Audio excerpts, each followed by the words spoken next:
네, 오늘 빌립보서 2장의 내용을 우리가 함께 나누려고 합니다.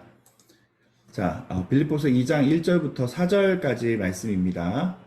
그러므로 그리스도 안에 무슨 권면이나 사랑의 무슨 위로나 성령의 무슨 교제나 긍휼이나 자비가 있거든 마음을 같이하여 같은 사랑을 가지고 뜻을 합하며 한 마음을 품어 아무 일에든지 다툼이나 허영으로 하지 말고 오직 겸손한 마음으로 각각 자기보다 남을 낮게 여기고 각각 자기 일을 돌볼 뿐더러 또한 각각 다른 사람들의 일을 돌보아 나의 기쁨을 충만하게 하라.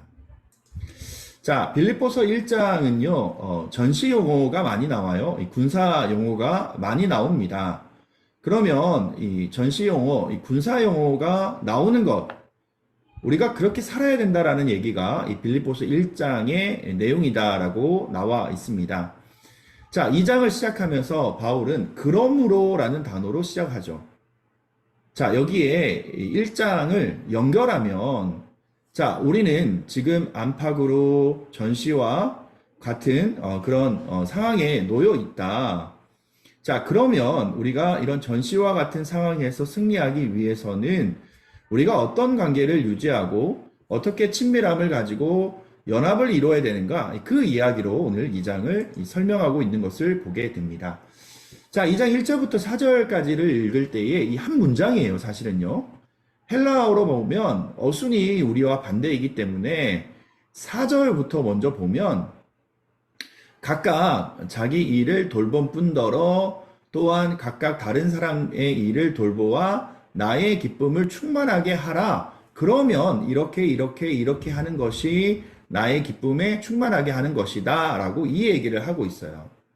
자, 첫 번째 사도 바울이 오늘 빌립보 2장을 통하여서 이 빌립보 교회의 성도들에게 권면하고 있는 것은 뭐냐면 아버지의 마음을 가져라 라는 거예요. 자, 2장 1절이죠. 그러므로 그리스도 안에 있는 무슨 권면이나 사랑의 무슨 위로나 성령의 무슨 교제나 긍휼이나 자비가 있거든 이라고 얘기를 하고 있어요. 자, 교회가 교회다울 수 있는 이유 중에 하나가 뭐냐면 하나됨이에요. 하나됨. 그러기 위해서는 오늘 이 권면이라는 단어를 사용하는데 성령이라는 단어 자체가 파라클레토스, 권면하는 자, 보혜사 이런 의미예요. 자, 파라클레토스의 역할을 가장 잘했던 이 대표적인 초대 교회의 성도가 누구냐면 바나바거든요. 위로의 아들이에요. 그러면 권하고 격려하고 위로하고 도와주고 안내하고 인도하는 일이 교회가 소중히 여겨야 되는 가치, 하나됨의 가치의 권면이라는 첫 번째의 모습이다라는 얘기를 하고 있어요. 자, 사도행전 4장 32절에 보면 믿는 무리가 한 마음과 한 뜻이 되어 모든 물건을 서로 통용하고 자기 재물을 조금이라도 자기 것이라 하는 이가 하나도 없더라. 자, 그 대표적인 사람이 바로 레위라는 사람이었던 요셉인데요. 레위족의 요셉이라는 이 사람의 별명이 바나바죠. 요셉이 본명입니다. 바나바는 뭐냐면 위로의 아들이라는 의미예요. 자, 요셉이 성령이 충만한 사람이 되니까 그의 삶이 바뀌게 되는데 위로하는 자, 권면하는 자, 바나바의 모습이 돼요. 자, 오늘 우리의 행동이나 우리의 말에는 권세가 있어요. 그래서 긍정적이든 부정적이든 그것이 그대로 이루어집니다. 그래서 오늘 우리의 언어는 권면하고 위로하고 사람을 살리는 그런 언어가 우리들 가운데 있기를 바랍니다.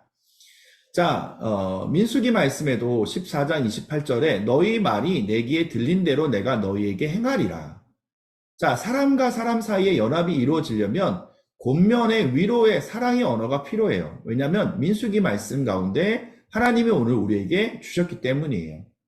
자, 피조물 가운데 우리가 언어를 사용하는 그런 존재로서 하나님이 우리에게 이 언어를 주신 이유는 뭐냐면 우리의 말에 권세가 있기 때문입니다. 그래서 우리가 언어를 어떻게 사용하는지에 따라서 달라지는데 교회 연합의 가장 1차적인 것도 언어예요. 말이에요. 말. 그래서 교회에서 우리가 성도들 사이에 또 목회자가 또 성도들에게 우리가 온전한 교회 공동체로 지니기 위해서는 권면하고 사랑의 위로와 성령의 교제가 필요한데, 무엇보다도 제일 중요한 것은 뭐냐면 우리가 연약하고 부족한 존재이기 때문에 서로 비난하고 정죄하기보다는 위로하고 힘을 주고 자주 만나서 아름다운 바로 교제를 나누는 것, 그것이 중요하다라는 것을 보게 됩니다. 두 번째로, 사도 바울은 빌립보 교회 성도들에게 권면하고 있는 것은 긍휼이나 자비가 있거든 이라는 얘기를 해요. 여러분들, 우리가 때로는 이 장례를 지내다 보면 그 유족들의 슬픔에 동참하는 그 일에 대해서 형식적으로 와닿지 않을 그런 모습으로 대할 때가 많은데, 그것은 오늘 사도 바울이 우리에게 권면하고 있는 긍휼과 자비의 모습이 전혀 아니에요. 도리어 더 아픔을 주는 태도가 될 수 있어요. 오늘 긍휼과 이 자비라는 이 단어에 내장이라는 포함된 언어가 나오는데, 창자가 찢어지는 듯한, 창자가 터지는 듯한, 그게 바로 긍휼이라는 자비라는 단어에 포함되어 있어요.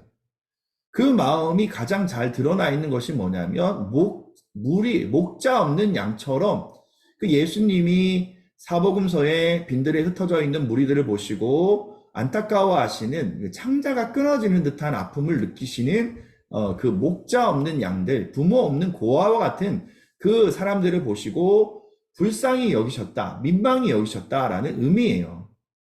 오늘 진정한 가족의 모습은 그러한 모습이 돼야 됩니다.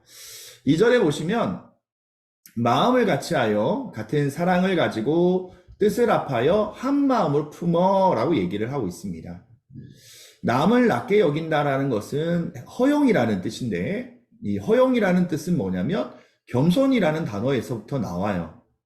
그래서 우리 스스로 내가 교만한 존재인 것을 알아서 남을 허용하는 것, 다툼이나 허용으로 하지 않고 오직 겸손한 마음으로 각각 자기보다 남을 낮게 여기는 그 겸손의 모습, 남을 특별히 가르치는 사람일수록 겸손해지는 것, 그 첫 번째 단계가 바로 나는 교만한 죄인이구나 라는 것을 아는 존재라는 거예요.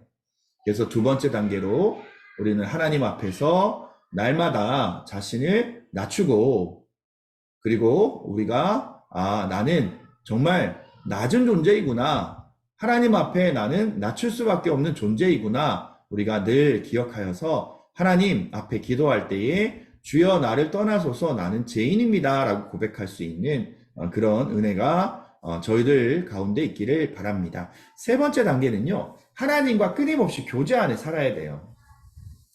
하나님은 우리가 온전한 모습으로 나오길 기대하지 않으셔요. 우리는 실수하고 무너진 모습을 그대로 아셔요. 그래서 그 모습 그대로 주님 앞에 나오는 것을 원하셔요.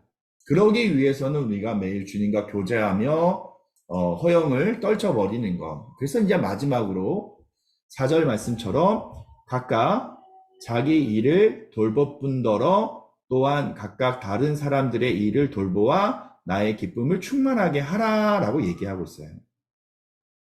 예수님이 그 영광의 보좌를 버리시고 이 땅에 오신 것처럼 오늘 우리가 살아가야 되는 모습은 십자가를 짊어지는 거예요. 그 결론이 요한복음 14장 27절 말씀에 나와 있습니다.